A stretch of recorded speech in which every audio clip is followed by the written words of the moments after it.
Final account format for what? Banks. बेटा banking के लिए schedule 3 is not applicable. Banking के लिए schedule 3 is not applicable. Banking के लिए what is applicable is RBI guideline. Is that okay? अब मेरे बच्चों, ये गाइडलाइन आने वाले कुछ समय में चेंज होने वाली है। मई 2018, नवंबर 2018 तक निश्चिंत रहिए, कोई चेंज नहीं है। तो एक नोट लिख लीजिए, are subject to amendment. This format is subject to amendment. Format is subject to amendment. Format is subject to amendment. Sir कितना अमेंडमेंट हो सकता है?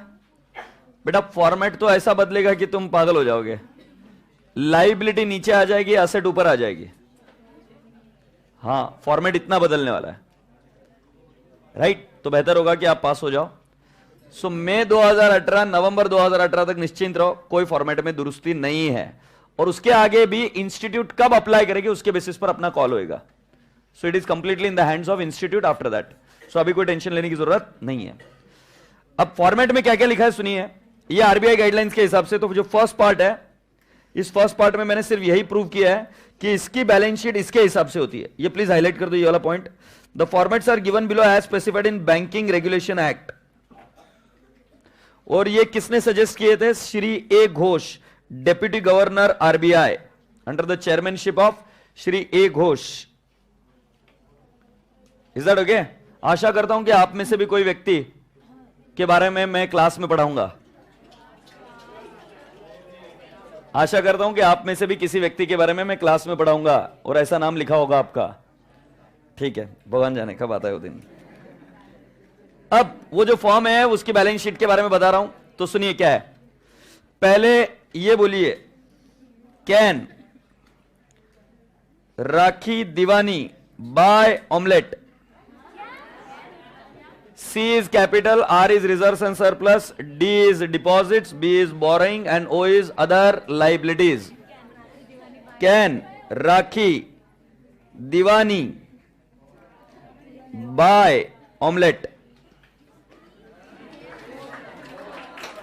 खड़िया, उसके आगे देख लो, CBI, a fraud organization. नहीं नहीं है, नहीं, बस बता रहा हूं। C is cash and balance with RBI. B is balance with bank and money at call and short notice. I is investment. A is advances. F is fixed asset. O is other asset. समझे क्या हुआ? हाँ ठीक है, बताओ अभी मुझे क्या? CBI, a fraud organization or a फालतू organization, the way you want it. तो बताओ क्या है जल्दी से? Can rakhi Deewani buy omelette. दूसरा क्या है? CBI, a fraud organization or a फालतू organization, whatever you want it. Agreed? उसके बाद में contingent liability. Schedule 12 contingent liability. Schedule 13 interest earn, schedule 14 other income, schedule 15 interest expended और schedule 16 other expenses. ये रहा बीपीएल, सॉरी बीपीएल नहीं, P&L account. देख रहे हो आप, ऑपरेटिंग एक्सपेंसेस। तो 16 के 16 शेड्यूल तो मैं आपको याद दिला दूंगा, ये मेरा वचन रहा आपको, और उसके अंदर क्या है वो भी बता दूंगा। बट अभी आपको थोड़ा सा कॉपरेट करना पड़ेगा। 2-3 बार बैलेंस शीट को रीड करते हो और फिर सब लोग रिवाइज करते। सो पहला वाला लो कैपिटल। पहला वाला कौन सा? कैपिटल है क्या? अब जैसे मैं बोलता हूं लिख लो, ये जैसे शेड्यूल 3 में या कहीं पर भी आपने पढ़ा होगा बचपन से, सेम टू सेम वैसा। इसमें कुछ नया काम आपको एग्जाम में नहीं करना है। So capital is easy, right? Reserves and surplus में लिख लीजिए read page number. Read page number, कुठला पेज नंबर है रे बाळा? Read page number 4, reserve fund. बेटा एक बैंक को किसी भी सूरत में, एक बैंक को किसी भी सूरत में 25% का रिजर्व क्रिएट करना ही पड़ता है, reserve fund. Is that okay? तो वो चीज मैं आपको समझाऊंगा, बट अभी आपको ध्यान में रखना है। इसके लिए कौन सा पेज पढ़ेंगे? पेज नंबर 4, ये मैं पढ़ा दूंगा। बट दूसरा कौन सा है, रिजर्व एंड सरप्लस, उसके अंदर लिख लीजिए ब्रैकेट में रिजर्व फंड के बारे में पढ़ना है। बाकी के सारे रिजर्व, जनरल रिजर्व, सीआरआर या उसके अलावा सिक्योरिटीज प्रीमियम, कैपिटल रिजर्व, ये सारे रिजर्व सेम टू सेम है जैसे आपने बाकी के किसी कंपनी लॉ में पढ़े होंगे। एक ही रिजर्व इधर नया आता है, उसका नाम क्या है, रिजर्व फंड, और ये मैंडेटरी है बैंक को बनाना एज पर आरबीआई गाइडलाइन। और वो कितना परसेंट है बेटा जी, 25%।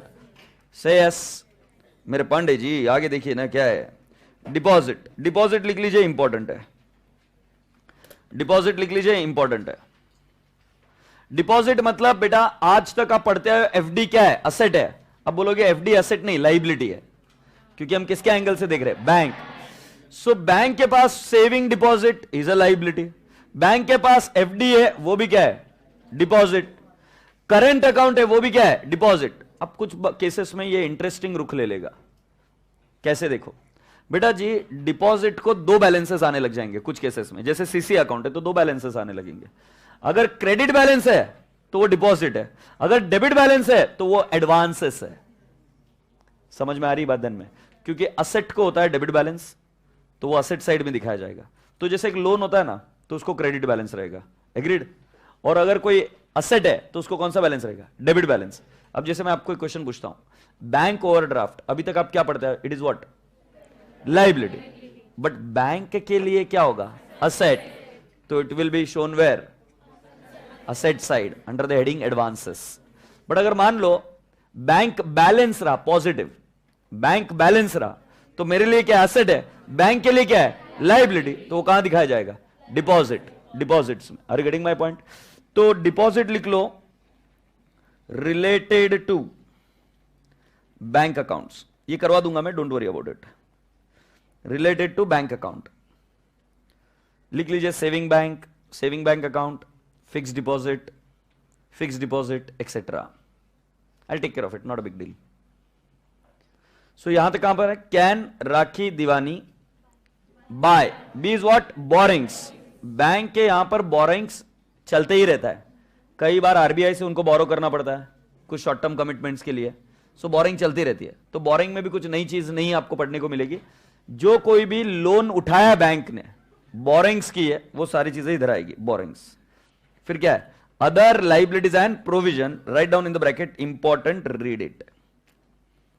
इसका हम शेड्यूल 5 एकदम डिटेल में देखेंगे। Other liabilities and what, provision.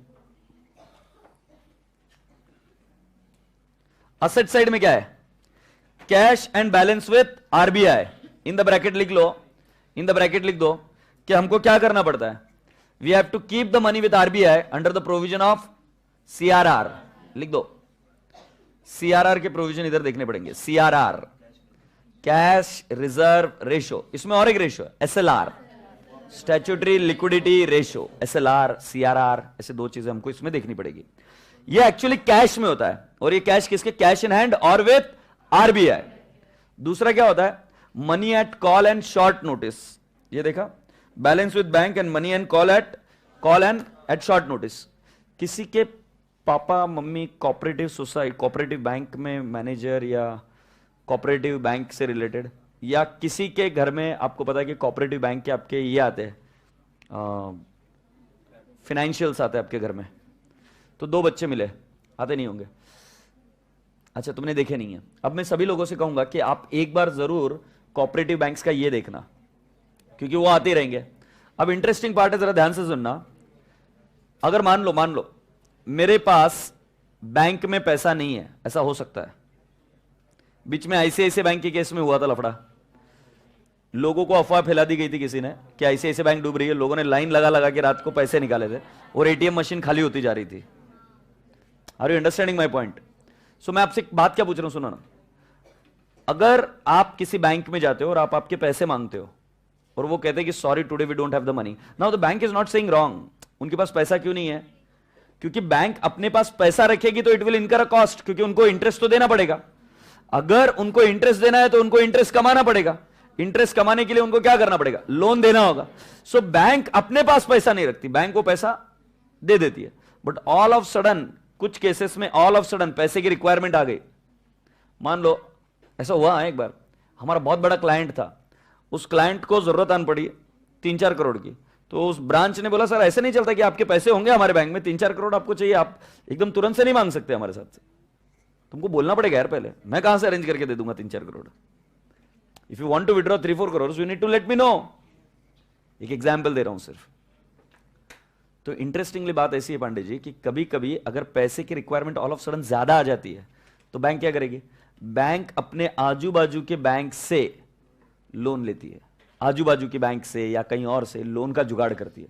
तो उसको हम क्या कहते हैं, money at call and short notice. मतलब वो पैसा ज्यादा समय के लिए लोन के रूप में नहीं लिया जाता है, थोड़े से समय के लिए। एग्रीड? तो तुम लोन देते भी हो और तुम लोन लेते भी हो। अगर तुमने लोन दिया तो वो आपकी क्या बन जाएगी, असेट, और अगर आपने लोन लिया तो आपकी क्या बन जाएगी, लायबिलिटी। तो समझ में क्या, money at call and short notice. पढ़िए वहां पर क्या लिखा है, बैलेंस विद बैंक। तो जब आप ये देखोगे कोऑपरेटिव सोसाइटी के कोई आपके अगर पास ये मिले, क्या बोलते, फाइनेंशियल स्टेटमेंट्स, तो उसमें देखना कि उन्होंने जो पैसे दिए हुए अलग अलग आजू बाजू के बैंकों में बहुत सारे दिए हुए हैं या लिए हुए उनसे, तो जरूर पढ़ना। क्या है देखो, balance with bank and money at call and short notice in the bracket. एकदम एक्सट्रीमली शॉर्ट टर्म लोन होता है। आपको एफएम में ये इसके नाम से सिखाए जाएंगे, क्या नाम से, ट्रेजरी बिल्स के नाम से सिखाया जाएगा। Are you getting my point? एकदम शॉर्ट टर्म के लिए। तो ये वो वाली चीज है। नेक्स्ट क्या है बेटा जी, इन्वेस्टमेंट। इन्वेस्टमेंट का वर्किंग मैंने आपको ऑलरेडी सिखा दिया था। HFT, held for trading, held for sale and held to maturity, HTM। Advances, advances क्या बेटा, इन द ब्रैकेट लिखो, लोन्स गिवन। एडवांसेस, एडवांसेस को क्या लिखोगे, in the bracket, loans given. अब एडवांसेस में क्या क्या आता है बेटा, bank OD is an advance. तुमने अभी तक जो सीखा उसके हिसाब से वो लाइबिलिटी लगती है तुमको, बट बैंक ओडी अब लाइबिलिटी नहीं है, बैंक के हिसाब से वो क्या है, असेट है। So it will be classified as under what, advances. Home loan bank के लिए क्या है, असेट, एडवांस है। Good one. Then you have got fixed asset and you have got what, other asset. Do you all agree? Fixed asset में कोई फर्क नहीं है, अदर असेट लिख दो, इंपॉर्टेंट। कॉन्टिंजेंट लाइबिलिटी का एक क्वेश्चन मैं आपको ऑलरेडी करा चुका हूं, याद है क्या, कल ही कराया था। सो कॉन्टिंजेंट लाइबिलिटी है और बिल्स फॉर कलेक्शन के बारे में भी मैं आपको बता चुका हूं ऑलरेडी। गोइंग अहेड बेटा, P&L अकाउंट। अब एक नॉर्मल कॉमन सिनेरियो सोचो कि बैंक का क्या होगा, main source of income, interest. So first बनेगा इंटरेस्ट अर्न्ड, दूसरा बनेगा अदर इनकम। चेक कर लो, इंटरेस्ट अर्न्ड और अदर इनकम। 13 और 14 शेड्यूल हो गया, मतलब 12 तक बैलेंस शीट के शेड्यूल है।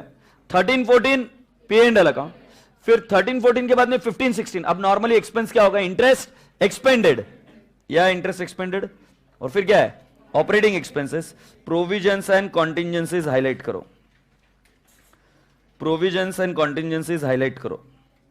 क्यों हाईलाइट करो? अगर तुमको याद है तो इंश्योरेंस कंपनी में भी मैंने आपको याद दिलाया था, इधर एक वीक पॉइंट है, इधर पीबीटी पहले नहीं निकलता, इधर डायरेक्टली निकलेगा PAT. PBT is profit before tax निकलता है। बैंकिंग में पीबीटी नहीं निकलता पहले, बैंकिंग में डायरेक्टली क्या निकलता है, PAT. But insurance company final account जाके देखना, पहले पीबीटी निकला और उसमें से लेस किया क्या, प्रोविजन फॉर टैक्स। वहां का वर्किंग अलग था, इधर का वर्किंग अलग है। तो इधर provision includes provision for tax also. तो इसके कैलकुलेशन में कई बार बच्चा गड़बड़ कर देता है अगर ध्यान से नहीं देखा तो। एग्रीड? और एक नोट लिख लो, बैंकिंग में पैट डायरेक्टली निकलता है, बैंकिंग में पैट डायरेक्टली निकलता है, पीबीटी निकलता ही नहीं, डायरेक्टली पैट। और इंश्योरेंस में क्या निकलता है, पीबीटी, और पीबीटी के बाद में क्या निकलता है, टैक्स, और फिर मिलता है पैट, प्रॉफिट आफ्टर टैक्स। अच्छा, तो कितने स्केड्यूल में हुए, प्रोविजन एंड कॉन्टिंजेंसीज हो गए, इंक्लूड्स प्रोविजन फॉर टैक्स, फिर टोटल आया। फिर थर्ड लेवल पर क्या है, प्रॉफिट और लॉस आया करंट ईयर का, और फिर उसके बाद में प्रॉफिट और लॉस ब्रॉट फॉरवर्ड। ये मैंने इंश्योरेंस में कब सिखाया आपको, लास्ट आइटम बताया मैंने, यहां पर ये पहले आ जाता है, प्रॉफिट और loss brought forward and profit for the what, current year. अब बेटा जी ध्यान रहे, जितने भी अप्रोप्रिएशन है, statutory reserve, this is related to current year profit. Statutory reserve by default आपको क्रिएट करना पड़ेगा, 23 है, 25% है, हाँ 25%। स्टैट्यूटरी रिजर्व बाय डिफॉल्ट आपको क्रिएट करना पड़ेगा, even if the problem is silent, even if the problem is silent, P and L account बोला तो स्टैट्यूटरी रिजर्व बनाना ही पड़ेगा। कितना? 25%। 25 है ना? यस, 25%। Is that okay? तो ये स्टैट्यूटरी रिजर्व करंट ईयर के प्रॉफिट से बनेगा, ब्रॉड फॉरवर्ड प्रॉफिट पर स्टैट्यूटरी रिजर्व नहीं बनेगा। बाकी के अप्रोप्रिएशन मैंने बताया था एज यूजुअल है, जैसे दिया गया वैसे ही है। Now highlight this proposed dividend. अब बेटा इश्यू क्या है पता है आपको? इश्यू क्या है कि शेड्यूल 3 तो अमेंड कर दिया उन्होंने, और ये AS4 भी अमेंड हो गया। बट मेरा इश्यू क्या है, मेरी अड़चन क्या है कि मैं बैंक में हूं तो मुझे आरबीआई गाइडलाइन फॉलो करनी पड़ेगी, और आरबीआई गाइडलाइन फॉलो करनी पड़ेगी तो आरबीआई का जो फॉर्मेट दिया है वही फॉलो करना पड़ेगा। और आपके इंस्टीट्यूट ने प्रपोज डिविडेंड ये वर्ड ऐसे ही रखा है, और आगे जाकर भी जब आप प्रॉब्लम्स चेक करोगे इंस्टीट्यूट के नए सिलेबस में भी जो आए हैं उसमें प्रपोज डिविडेंड की जो वर्किंग है एज इट इज रखी गई है। बट ये चीज अगर आरबीआई ने बीच के दौरान कभी चेंज कर दी तो ये चीजें आपको अटेम्प्ट के पहले देख के जानी है। सो प्रपोज डिविडेंड का अमेंडमेंट अगर आ गया तो देख के जाना है। Is that okay? बट अभी के लिए जो मैं स्टेटस समझा रहा हूं वो सही है, आज के तारीख में ये सही है, आगे आपको देखकर जाना पड़ेगा। वैसे कोई बड़ी बात है नहीं, सिर्फ प्रपोज्ड शब्द की जगह पे डिविडेंड डिक्लेयर्ड आएगा, दैट्स इट। आज के लिए जो हम सिखा रहे हैं वो सही है। सो अभी एक बार शेड्यूल को याद कर लेंगे। देखो पहला वाला जो मैं बता रहा हूं, शेयर कैपिटल है क्या? So can, Rakhi, reserves and surplus. Schedule number 2। 3 deposits. Schedule number 4 by borrowings. Omelette क्या आएगा? Other liabilities and provisions. क्या मेरी बात पहुंची आप तक? तुमने इंटरेस्टिंग पार्ट चेक किया क्या? करंट लाइबिलिटीज और नॉन करंट लाइबिलिटी का ऐसा कोई वर्किंग नहीं है। करंट लाइबिलिटी और नॉन करंट लाइबिलिटी का ऐसा कोई वर्किंग नहीं है, ठीक है। इंश्योरेंस में कैसे था, कुछ याद है? बताओ। Very good, current asset minus current liability होता था वहां पे, नेट लिखते थे। कमाल है पांडे जी, याद है, गुड। सो इधर करंट लाइबिलिटीज और करंट असेट्स का कोई वर्किंग इधर तो दिखा नहीं है, तो लाइबिलिटी वाला हमें समझ में आ गया। कैन, राखी, दीवानी, bye, omelette. CBI, cash in hand and balance with RBI. फिर second one, balance with banks and money at call and short notice. हाँ नहीं? फिर नेक्स्ट कौन सा है? CBI. I is what? Investment. Investment के बाद में सीबीआई, एडवांसेस, फालतू, फिक्स्ड एसेट। फिक्स्ड एसेट का शेड्यूल नंबर हमेशा 10 होता है, अगर आपको याद होगा तो। ये शेड्यूल नंबर 10 हुआ, फिक्स्ड एसेट। सीबीआई, फालतू, ऑर्गेनाइजेशन, ओ, other assets. Is that okay? ये कौन सा? Schedule number 11। फिर आपका आएगा कॉन्टिंजेंट लाइबिलिटी, शेड्यूल नंबर 12। फिर आपका लास्ट में क्या आएगा? Bills for collection. इसका कोई शेड्यूल नहीं है और उसको डिस्क्लोजर अलग से दिखाना है। फिर आपके पी एंड एल अकाउंट के शेड्यूल चालू होंगे, schedule number 13 interest earned, schedule number 14 other expenses, sorry other income, और 15 इंटरेस्ट एक्सपेंडेड, और फिर operating expenses 16 provisions and contingencies. Yes और नो? और provision includes what? Provision for tax. तो इसमें आपको डायरेक्टली क्या मिलेगा? पैट। फिर आप पिछले साल का प्रॉफिट क्या करते हो? ऐड। और फिर लास्ट का स्टेप क्या होता है? अप्रोप्रिएशन। और अप्रोप्रिएशन में जो जो रिजर्व को ट्रांसफर किया वो करना है। बाय डिफॉल्ट आपको कितना ट्रांसफर करना पड़ेगा? 25%। क्या भी हम आपको इसमें और थोड़ा सा डेप्थ में ले जाए? Are you ready? एक बार वापस पूरी क्लास बोलेगी, बुक बंद कर दो, फॉर्मेट याद कर बताओ।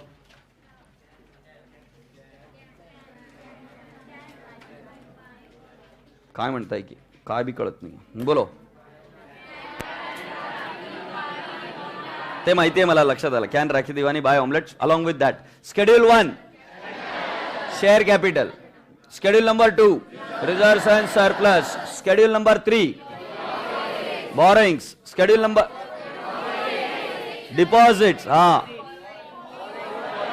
सी कैन, राखी, दीवानी, deposits, schedule number 3 bye, borrowings, schedule number 4, Fifth schedule, other liabilities and provisions. Done. Now CBI, a faltu organization. C, cash in hand and balance with RBI. फिर second one, balance with bank and money at call and short notice. Schedule number ये 7. 8 schedule, CBI investment. फिर advances, ये schedule number कौन सा हुआ? 9. schedule number 10, fixed asset. 11, other asset. Right, इसके बाद में टोटल आ जाएगी. फिर कॉन्टिंजेंट लाइबिलिटी, शेड्यूल नंबर 12. फिर बिल्स फॉर कलेक्शन. फिर इंटरेस्ट अर्न्ड. फिर अदर इनकम. फिर इंटरेस्ट एक्सपेंडेड. फिर अदर एक्सपेंसेस, ऑपरेटिंग एक्सपेंसेस. फिर प्रोविजंस एंड कॉन्टिंजेंसीज. एग्रीड. फिर पिछले साल का प्रॉफिट ब्रॉट फॉरवर्ड. और फिर अप्रोप्रिएशन. अप्रोप्रिएशन में एक रिजर्व कंपलसरी करना पड़ता है, स्टैट्यूटरी रिजर्व. ये किस पर क्रिएट किया जाता है? Current year profit. क्या आप इसका एक क्रॉस रेफरेंस इनकम टैक्स में भी देखेंगे? 25% का प्रोविजन आपने इनकम टैक्स एक्ट में भी पढ़ा है. स्पेशल रिजर्व फॉर बैंक देख लियो, नहीं पढ़ा तो ठीक है, पढ़ा है तो भी ठीक है.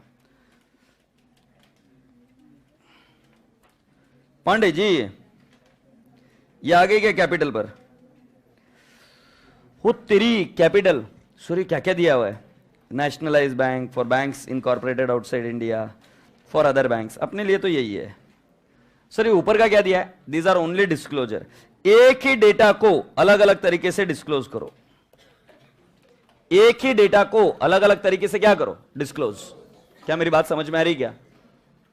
इसी डेटा को, क्लास में बच्चे बैठे हुए, इस डेटा को कैसे क्लासिफाई करेंगे? कुछ बॉयज बैठे, कुछ गर्ल्स बैठे. इसी डेटा को और कैसे क्लासिफाई? नालायक बैठे, महानालायक बैठे. एग्रीड? बराबर है ना? एक स्मार्ट बैठा है.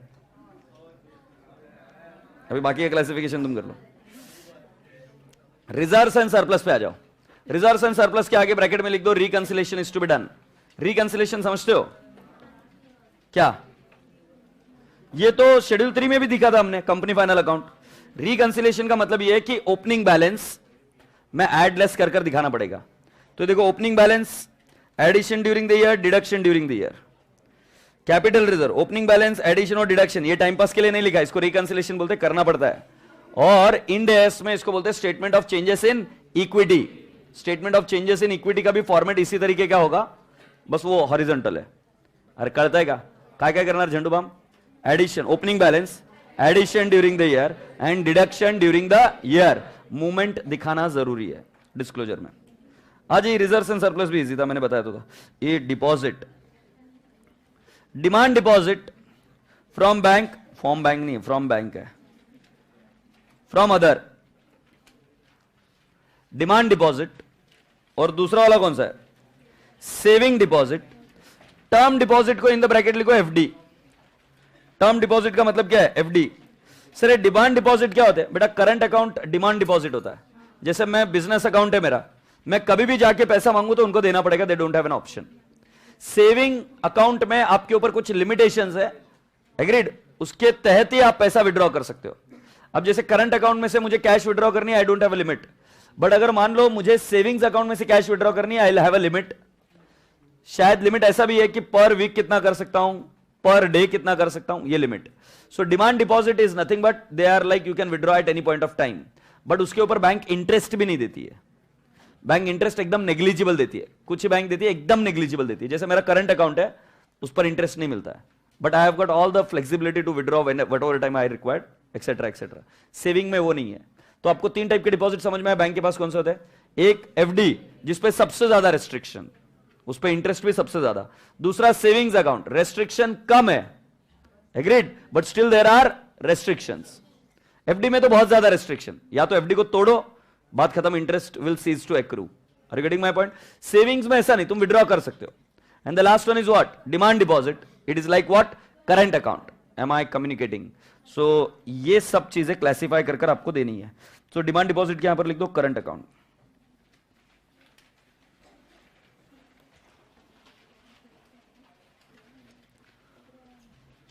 अब ये कुछ समझ में नहीं आ रहा sir, demand deposit from bank. बेटा फ्रॉम बैंक मतलब क्या? You keep on giving the money to the different banks also, जैसे अभी मैंने थोड़ी देर पहले आपको बताया, तो उस केस में it will become what? Demand deposit only for you. नीचे आ जा मेरे भाई, deposit of branches in India and deposit of branches outside India. ध्यान रहे, पॉइंट ए और बी सेम डेटा को अलग अलग तरीके से क्लासिफाई कर रहे हैं। अरे करता है क्या है? तो मतलब ब्रांच जो भारत में है उसमें कितने डिपॉजिट्स है, और जो भारतीय मतलब भारत के बाहर है, जैसे एसबीआई भारत के बाहर भी है, तो उधर कितने डिपॉजिट्स है। Are you getting my point? Yes. Borrowings, borrowings in India RBI से कितना बोरो किया, other bank and other institution and agencies, और उसके अंदर secured borrowings in 1 and 2 above. Same data 1 and 2 is the same data which is being classified. पहला RBI से कितना किया, अदर से कितना किया, और अदर बैंक से कितना किया, और उसी डेटा को क्या किया क्लासिफाई, उसमें से सिक्योरिटी कितना है और अनसिक्योर्ड कितना है। झंडूबाम, अदर लाइबिलिटीज एंड प्रोविजन, मैंने आपको कहा था कि इंपॉर्टेंट है, ध्यान से देखिए। अदर लाइबिलिटीज एंड प्रोविजन में bills payable, inter office adjustment लिख लीजिए, ये क्रेडिट बैलेंस इधर आएगा। Who will explain me what is inter office adjustment, if anyone can? Inter office adjustment. SBI की कितनी ब्रांचेस है? एसबीआई की कितनी ब्रांचेस है? बहुत सारी है। और एसबीआई को या किसी भी बैंक को भारत में 31 मार्च के दिन छुट्टी होती है, राइट? सॉरी 31 मार्च नहीं, अगले दिन छुट्टी होती है, 1 अप्रैल को छुट्टी होती है, और नेक्स्ट डे से वो रिज्यूम कर लेते, पता है ना तुमको? तो पता है बेटा, बैंक के फाइनेंशियल सबसे फास्ट क्लोज होते हैं, सबसे फास्ट। इनफैक्ट उनकी बैलेंस शीट हर रोज बनाना चाहो या हर रोज बनती भी है balance sheet, every day. Are you getting my point? उनका ऑडिट भी सबसे पहले शुरू होता है, मतलब bank audit will start in the month of April only, April में। Are you getting my point? बाकी के लिए टाइम कितना दिया? सितंबर तक का टाइम दिया टैक्स ऑडिट के लिए। इनके ऑडिट तुरंत होने लगते हैं। सर क्या बताने की कोशिश कर रहे हो? बेटा इस दौरान कई सारे रिकंसिलेशन कभी कभी पेंडिंग रह जाते हैं, जैसे इंटर ब्रांच ट्रांजैक्शन है, नॉक ऑफ नहीं हो पाता है। एक आदमी बोलता है कि मुझे तुमसे रिसीवेबल है 32, दूसरा बोलता है no it is only payable 30, तो 2 रुपए का तो डिफरेंस हो गया ना। अब जब सारे ब्रांचेस क्लब होंगे एचओ में, तो एक बोल रहा है कि रिसीवेबल कितना है 32 है, दूसरा कितना बोल रहा है 30 है, तो कैंसिल होंगे तो कितना होएगा 32 और 30, 2 तो बचेगा ना। सो ये जो 2 अगर डेबिट बैलेंस आ गया तो इसको इंटर ऑफिस एडजस्टमेंट बोलते हैं, क्योंकि बैंक सारा रिकंसिलेशन एक झटके में नहीं कर सकती, क्योंकि बैंक के फाइनेंशियल्स बहुत फास्ट क्लोज होते हैं। बता तो रहा हूं, एक दिन में क्लोज कर वो वापस से अगले साल के ट्रांजैक्शन में लग जाते हैं। जरा फील करो मैं क्या बोल रहा हूं। 1 अप्रैल को छुट्टी, उसके बाद में bank starts working there regular transaction. आप जाते हो बैंक में, यू स्टार्ट डिपॉजिटिंग। हर रोज बैंक जिस प्रोसीजर में काम करती है उस प्रोसीजर में काम में लग जाती है सारे लोग, मतलब क्लोजिंग के लिए they don't have much time, 1 day. Are you getting my point? तो कुछ बैलेंसेस नॉक ऑफ नहीं हो पाए, you will continue to keep them as it is. उसको डेबिट बैलेंस है तो it will be shown here as 2। Are you getting my point? So this is inter company balances. आपको ये liability side में भी दिख रहा है, क्रेडिट बैलेंस आया तो जाएगा इधर, डेबिट बैलेंस आया तो असेट में जाएगा, क्रेडिट बैलेंस आया तो इधर आएगा। Are you getting my point? अब आपको ये सेम चीज देखने को मिलेगी कौन से साइड में? लाइबिलिटी साइड में भी, असेट साइड में और लाइबिलिटी साइड में। आगे बढ़ते हैं। इंटरेस्ट एक्रूड, बेटा interest accrued in the bracket लिखो, interest payable, interest accrued, interest payable and other including provisions. अब बेटा क्या बोला है? Cash in hand including foreign currency notes, balance with RBI in current account and other account. Now you ask me what is the current account? बेटा actually हर एक bank का RBI के साथ एक करंट अकाउंट मेंटेन्ड होता है, जिसमें से पैसा विड्रॉ कर सकते हैं, वापस डिपॉजिट कर सकते हैं। एग्रीड? सो आपको क्या करना है? Cash and balance with RBI में पहले कैश इन हैंड दिखाना है अपने पास, और दूसरा क्या दिखाना है? Balance with RBI in current account and other account. ये वाला इजी है। अब ये देख लो, balance with banks, money at call and short notice. Again it is same simple, कोई दिक्कत नहीं आएगी इसमें आपको। जो इंपॉर्टेंट है उसके पास आ जाते हैं। इन्वेस्टमेंट अलग अलग तरीके से क्लासिफाई किया गया, अगर आप देख रहे हो, investment in India, investment outside India. Next advances, बेटा हाईलाइट करो एडवांसेस, 9th इंपॉर्टेंट है बेटा। Bill discounted and purchased, schedule 9, इसका डिस्क्लोजर हमने रिबेट के वक्त भी देखा था, याद आ रहा है क्या Zandu balm? Bill discounted and purchased, ये कहां गया? एडवांस में। एक बार एंट्री पूछ लेता हूं, बेटा एंट्री बताओ वो क्या था? बिल डिस्काउंटेड की एंट्री क्या था? Bills purchased gross amount 100 to customer to discount, agreed? तो लेट्स टेक एन एग्जांपल 90 और 10, फिर डिस्काउंट टू रिबेट भी किया था हमने, एग्रीड? कितना? लेट्स 10 नहीं, पूरा रिबेट नहीं होगा। Let's take example 3 let's take an example, है ना? अब बेटा ये फिगर्स कहां जाएंगे? बिल परचेस शेड्यूल 9, क्योंकि एडवांस हो गया। ये देखो रिसीवेबल है ना, बिल डिस्काउंटेड एंड परचेस्ड, ये क्या हो गया? Advance, schedule 9। ये कहां जाएगा? डिस्काउंट। ये interest earn, schedule 13। Interest earn है क्या? नहीं है। Discount is nothing but what? Discount पर क्यों जा रहे हो? डिस्काउंट है क्या? बैंक के लिए क्या है? इंटरेस्ट है। So discount will go where? Schedule 13। Rebate कहां जाएगा? रिबेट कहां जाएगा? अदर लाइबिलिटीज एंड प्रोविजन है क्या? देखो schedule 5, it was nothing but interest received in advance. ये एंट्री लिखकर इसका पूरा पोस्टिंग लिख दो वहां पे। सर कस्टमर कहां जाएगा? अबे कस्टमर झंडू बाम डिपॉजिट था ना, ये कस्टमर का हमारे पास क्रेडिट बैलेंस, तो डिपॉजिट में जाएगा। ये कौन सा? ये पूछेंगे नहीं, बस तुमको बता के रख रहा हूं, हाँ नहीं? Schedule 3 deposit, schedule 3 deposit, okay?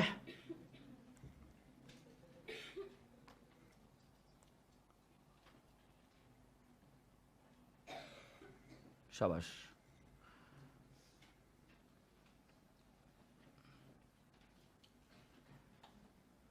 Pandey ji bill discounted and purchased हो गया? हाँ ठीक है, 4 बार लिखो। चोपड़ा जी क्वेश्चन पूछो। चलो गुड। मुझे एंट्री याद नहीं आ रही है, मला एंट्री आठवत नहीं है। बिल डिस्काउंटेड, हाँ फिर bill discounted account debit gross value to customer account, जितना उसको दिया, टू व्हाट? डिस्काउंट। अब बिल डिस्काउंटेड क्या हुआ? बैंक के लिए क्या हुआ? असेट, डेबिट बैलेंस है, कहां जाएगा? Schedule 9 advances. दूसरा टू कस्टमर, ये क्या? कस्टमर को क्रेडिट किया, एग्रीड? मतलब कस्टमर ये पैसा निकाल सकता है। कस्टमर का ये क्या हुआ? डिपॉजिट, कहां जाएगा? शेड्यूल 3। अच्छा next, to discount, it is nothing but interest earned, other income नहीं रे भाई, ये इंटरेस्ट अर्न डायरेक्ट इनकम है। यस और no? Where it will go? Schedule 13, से यस। अब नेक्स्ट मुझे बात बताओ, रिबेट की एंट्री करते हैं। Rebate is nothing but income received in advance. Entry क्या करते हो? Discount account debit to what? Rebate. अब रिबेट कहां जाएगा? Schedule number 5। इसका डिस्क्लोजर मैंने इसके पहले भी दिखाया था, आज पूरा डेप्थ में हमने डिस्क्लोजर देखा। आगे बढ़ते हैं। चैंपियन देख, ये इधर को पूरा नहीं पढ़ा अपन ने। Bill discounted and purchase, cash credit and overdraft and loan payable on demand and term loan. बेटा हर एक प्रकार का एडवांस ये इधर आ जाएगा। आपका होम, इधर कुछ ही दिए, ऐसा होम लोन हो सकता है, टर्म लोन हो सकता है, कार लोन हो सकता है, right? All different types of loans will come in here. इसी सेम डेटा को क्लासिफाई किया गया सेकंड में, secured by tangible asset, covered by bank और गवर्नमेंट गारंटी, और अनसिक्योर्ड। तुम्हें पता है माल्या को जो लोन दिया गया था, that was not given on the security of tangible asset.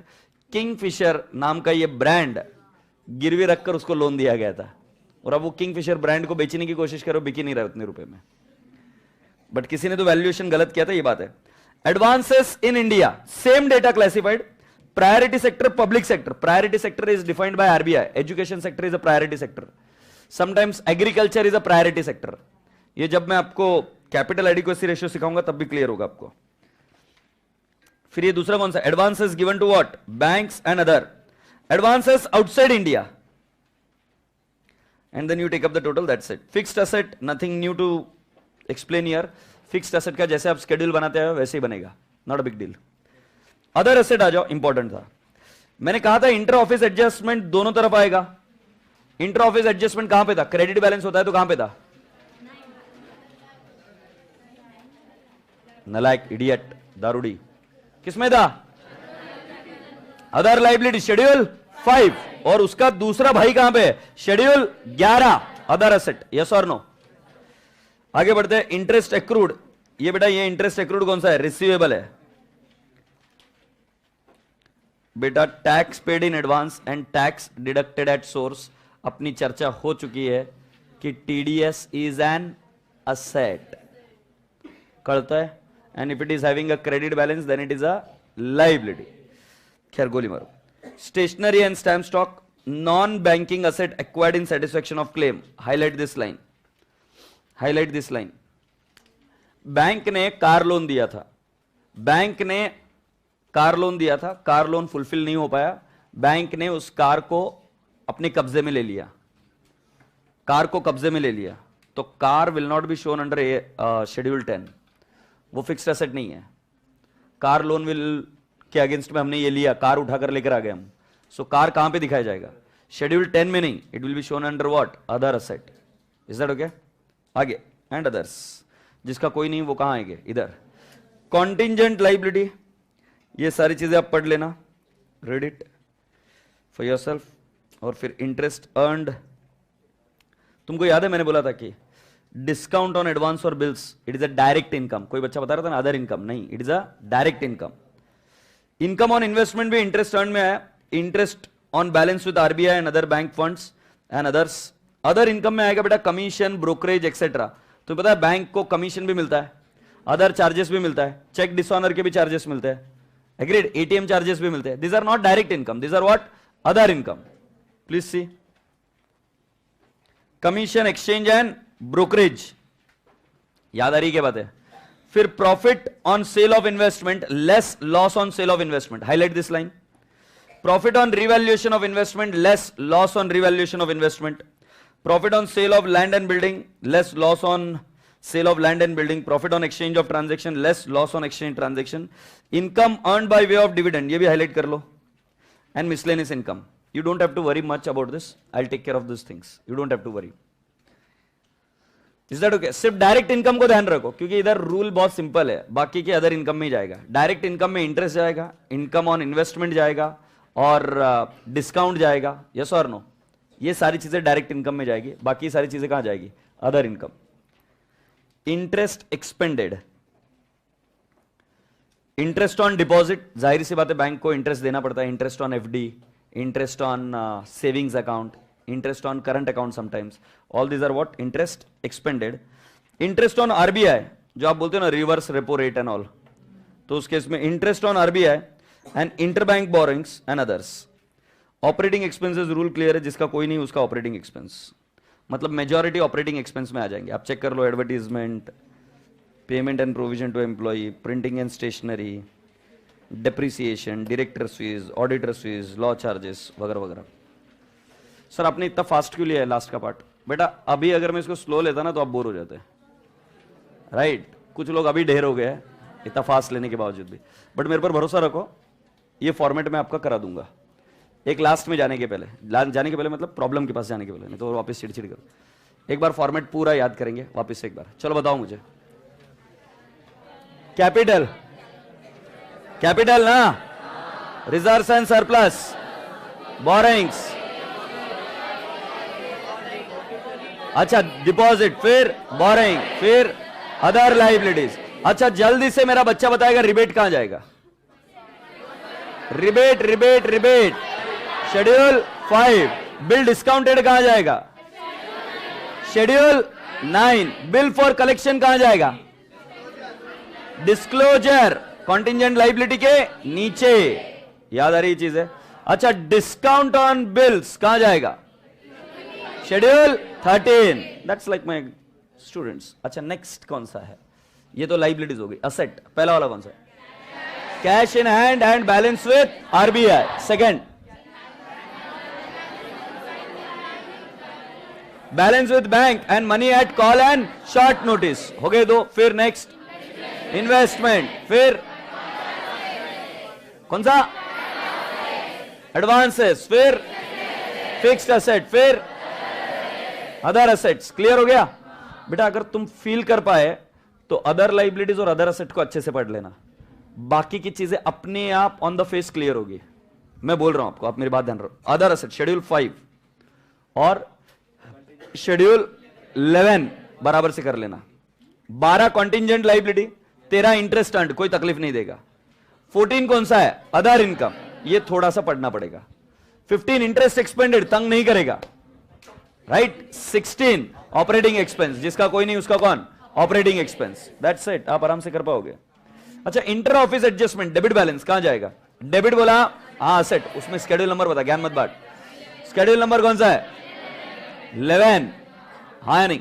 और अगर मान लो उसको क्रेडिट बैलेंस है, inter office adjustment, schedule number 5। Do you all agree? अच्छा, एग्जाम में दो चीजें सुनना, कि अगर आप एग्जाम में गए और आपने थोड़ा सा रफ पढ़ कर गए और आप आंसर लिखने की कोशिश कर रहे हो, आपको आंसर नहीं आएगा। एग्जाम में thinking and writing both can not happen together. Thinking and writing both can not happen together. तो एग्जाम में क्लैरिटी चाहिए, जैसे अभी क्लैरिटी है, कौन सी चीज कौन से शेड्यूल में मूव होगी। पी एंड एल अकाउंट के 4 पार्ट होते हैं, पी एंड एल अकाउंट में पीबीटी नहीं निकलता, सारी चीजें क्लियर चाहिए इधर से जाने के पहले। तो जो बच्चे नोट्स बना रहे हैं और मेरे को दिखाते रहते हैं नोट्स बना बनाकर, उन सभी लोगों से रिक्वेस्ट है कि ये सारी चीजों का जिक्र उसमें करना नोट्स बनाते हो, क्योंकि लास्ट डे को जब आप रिवाइज करोगे, this would be the most beneficial tool you will have with you. Is that okay? So come down to the problem number. Solve नहीं कर रहे हैं, चिड़चिड़ कोई नहीं करेगा, और जिनको चिड़चिड़ करना बाहर चले जाओ, नालायक। Problem number 16। सर डराते बहुत हो यार आप। Problem number 16। 16 का डोला 46 की छाती। इतनी सी बात पर खुश हो गए। पढ़ो शांग, पढ़ो। कल कितने बजे मिल रहे हैं हम?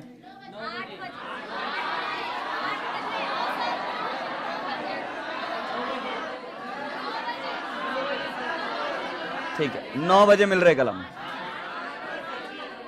9 o'clock, 8 बजे मिल लेंगे।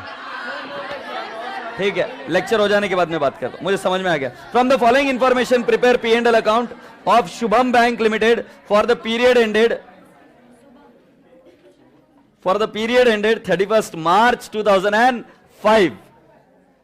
इंटरेस्ट ऑन लोन, अरे तुम तो इधर ही ढेर हो गए Pandey ji. Interest on loan अब नहीं समझे हम साला, ये एसेट है मतलब एक्सपेंस है कि इनकम है? मुझे नहीं पता, तुम होशियार हो। इंटरेस्ट ऑन फिक्स डिपॉजिट, ये तो बता दो।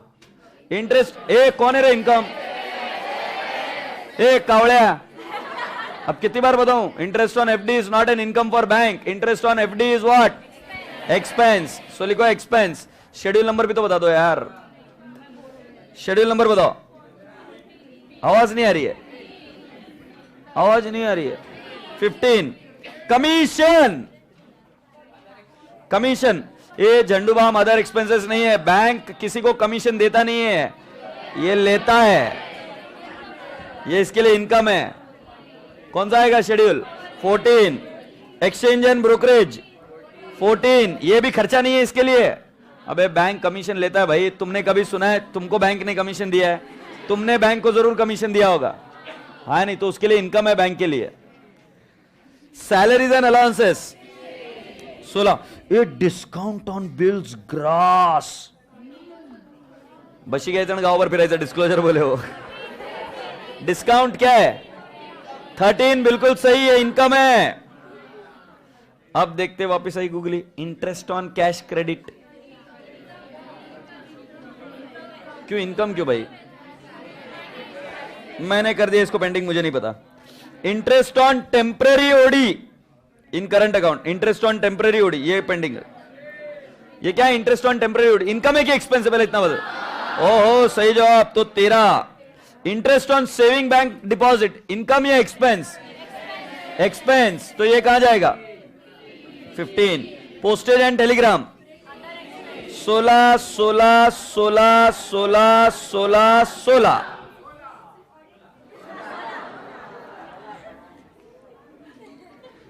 बोला ना मैंने, गटर कैसे खुलती है देखो, तुम ही समझ लो। मतलब तुम्हारा क्लाइंट बोला 16 16 16, ओला good. Rebate on bill discounted, rebate on bill discounted. बेटा 5 नहीं है, एडजस्टमेंट है, इसके दोनों इफेक्ट देने पड़ेंगे। एंट्री बोलो, एंट्री बोलो। Discount account debit to what? Rebate. कितना प्यारा बच्चा लग रहा है। ए झंडूबाम, ये डिस्काउंट ग्रॉस दिया है कि नहीं? 152 थाउजेंड्स में है क्या? सो ये 30,000 30 पकड़ू क्या? सो 152 में से 30 माइनस होगा, क्योंकि ये इनकम है हमारी, 13 बोला है तुमने, इसको क्रेडिट बैलेंस होगा। अभी एंट्री में क्या हो रहा है, डिस्काउंट क्या हो रहा है, डेबिट हो रहा है, तो मैं इसको क्या करूंगा, ऐड या लेस, लेस, मतलब इनकम में से लेस। झंडूबाम ऐसा मत करो यार, तुम स्केड्यूल भी बनाते थे कितना जाएगा इंटरेस्ट अर्न्ड, तो तुम माइनस ही करते थे ना, क्लोजिंग रिबेट, तो ये क्या करोगे माइनस, और रिबेट कहां जाएगा, शेड्यूल 5। आज काला टीका लगा लेना खुद को, ये शेड्यूल 13 में से लेस, शेड्यूल 13 में से लेस, और rebate schedule number 5। Okay Pandey ji, salary of the managing director is 30,000, तो बेटा ये इधर सैलरी किधर है, salary salary salary salary salary salary salary 150, तो इसका सिर्फ डिस्क्लोजर अलग से दे देना है, सिर्फ डिस्क्लोजर अलग से होगा, हाँ है ना। आगे बैड डेट्स 40,000, बैड डेट्स 40,000, पोपट हो गए पोटे। बैड डेट्स की एंट्री करो, bad debts to what, to debtors. हाय रब्बा इधर तो डेटर्स है ही नहीं। अब बैड डेट्स ये तो पता है क्या, ऑपरेटिंग एक्सपेंस में जाएंगे 16, बट एक इफेक्ट थोड़ी ना जाएगा पांडे जी, इफेक्ट तो कितने जाने चाहिए, 2। दूसरा इफेक्ट समझ आ रहा है क्या, कहां जाएगा, वेरी गुड राहुल, एडवांसेस, आखिर तू जाग ही उठा। तो ये एडवांसेस में से क्या होगा, लेस। तुम पूछोगे एडवांसेस में से क्यों लेस होगा, क्योंकि बैंक ने दिए जो एडवांस वो बैड डेट्स हो गए, तो क्या करना पड़ेगा, लेस। ए पांडे जी, अगर आरडीडी बनाते ना प्रोविजन फॉर एनपीए, तो एडवांस में से लेस नहीं होता है। Is that okay? उसकी एंट्री मैंने बताई थी, P and L account debit to provision for NPA, याद आ रही ना, उसमें एडवांस को टच नहीं करना। बैड डेट्स की एंट्री लिखो, bad debts to advance, bad debts to advance. अब कल मुझे एक बच्चा पूछा क्लास के बाद, सर डायरेक्टली बैड डेट्स क्यों नहीं ट्रीट करते, एनपीए क्यों ट्रीट कर लेते? बेटा एकदम कॉमन सेंस वाली क्वेरी थी, बट सभी बच्चों के लिए जनहित में जारी करता हूं।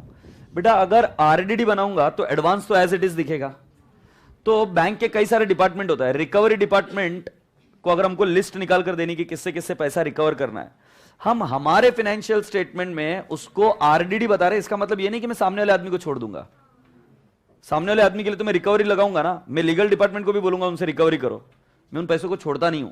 इसलिए आरडीडी ये बहुत इंपॉर्टेंट कॉन्सेप्ट इन्वेंट हुआ था, जिसमें इन्वेस्टर को राइट इंफॉर्मेशन मिले, but at the same time debtors को राइट ऑफ ना किया जाए, ताकि डेटर्स से पैसा रिकवरी की पूरी स्कोप बनी रहे और उनके ऊपर पूरी लीगल एक्शन होती रहे।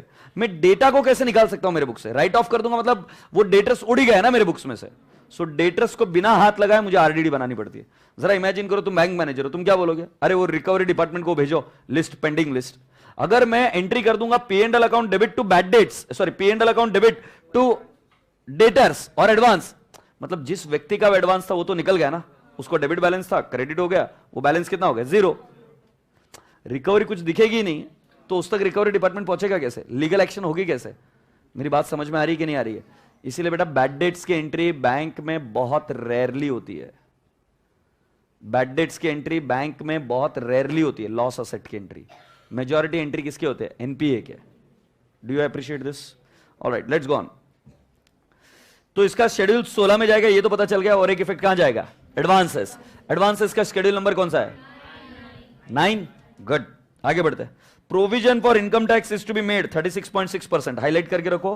पी एंड एल अकाउंट में ये पार्ट बी में ही आ जाएगा, टोटल 2 में, हाँ या ना, ये टोटल 2 में ही आ जाएगा। Next, interest of ₹4,000 on doubtful debt was wrongly credited to interest on loan account. Income recognition criteria याद करो, इनकम रिकॉग्निशन क्राइटेरिया, बैंकिंग का लेक्चर 1 याद करो। मैंने क्या बताया, जो एनपीए होते हैं उस पे interest is recognize not on due basis but on received basis, cash basis. But जो पीए होते हैं उस पर इनकम कैसे रिकॉग्नाइज होती है, ऑन एक्रूअल बेसिस।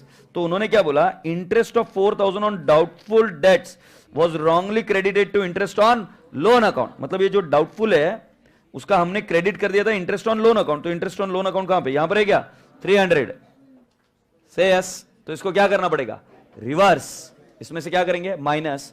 लकीली इधर बैलेंस शीट बनाने के लिए नहीं बोली है, so we don't have to worry about the balance sheet, but मैं आपको एंट्री लिख कर देता हूं, वो लिख लीजिए।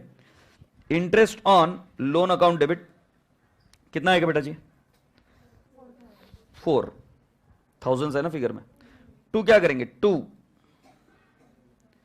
एक्रूड इंटरेस्ट, क्योंकि हमने उसको रिसीवेबल दिखाया होगा ना। अरे झंडू बाम समझ में आ रहा है कि नहीं आ रहा है? रिसीवेबल गलती से दिखा दिया, एनपीए का इंटरेस्ट रिसीवेबल दिखा दिया, अब उसको रिवर्स करेंगे। सर ऐसा आपको कैसे पता कि वो रिसीवेबल ही होगा? सीधा सिंपल सा बात है, रॉन्गली बोला है तो रिसीवेबल ही होगा, क्योंकि एनपीए के ऊपर इंटरेस्ट कैसे रिकॉग्नाइज करते हैं हम? रिसीव्ड बेसिस पर। रिसीव्ड हो गया तो सही है, तो गलत क्या हुआ होगा? जो एक्रूड हुआ है वो भी हमने रिकॉग्नाइज कर दिया। बेटा जी क्या अब इस लाइन से आपको और एक चीज पता चल रही है कि इंटरेस्ट ऑन लोन क्या है? इनकम। इंटरेस्ट ऑन लोन क्या है? इनकम। क्योंकि देखो डाउटफुल डेट्स मतलब ये क्या हुआ? एडवांस। एडवांस पर मिलने वाली इनकम मतलब मिलने वाला इंटरेस्ट क्या होगा? इनकम। तो इस लोन का रेफरेंस हमको यहां पर मिल रहा है ना, तो जाहिर सी बात है ये क्या है? इनकम। अब इसका शेड्यूल कौन सा आ जाएगा? 13 में लिखेंगे 300 और 300 में डिस्क्लोजर देंगे एडजस्टमेंट नंबर 5 का, और कितना लेस करेंगे? 4। अभी मेरी बात सुनना ध्यान से, ये प्रॉब्लम मैं दोबारा कल डिस्कस करूंगा।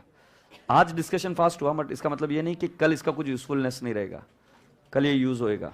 Are you getting my point? So tomorrow again I am going to discuss it. उसमें एक पॉइंट पेंडिंग है which will discuss it tomorrow. Is that okay? Yes, thank you so much.